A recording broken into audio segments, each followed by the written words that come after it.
Well, hello everybody, this is John Michael. It's the third Friday of Lent. Boy, I always love it. Friday and Lent, man, it's a double whammy. You got Friday and Lent, which is Friday all the time.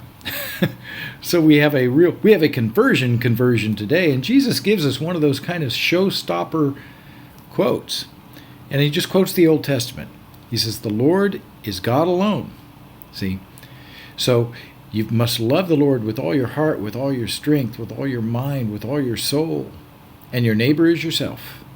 And the whole law and the whole prophets is contained in that one simple commandment.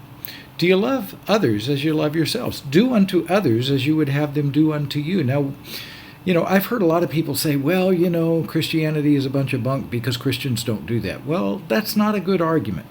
Just because Christians sometimes don't live up to their own teachings doesn't mean that Jesus Christ was full of it.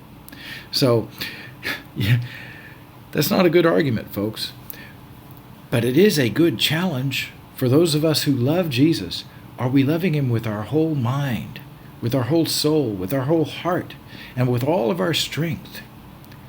And if we're doing that, if we're giving our life completely to God, see, this is what Jesus teaches, then we're also going to love our neighbor as ourselves.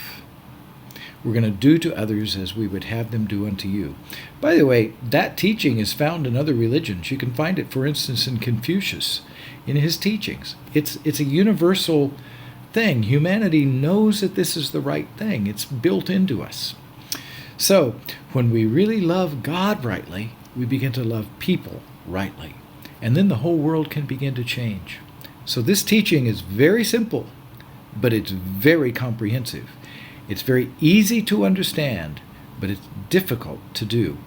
We can do it through the grace of God, through the power of the Spirit in our life, so that it is no longer I who live, but Christ who lives in me. That's my prayer for you guys. I love you. All things are possible with God.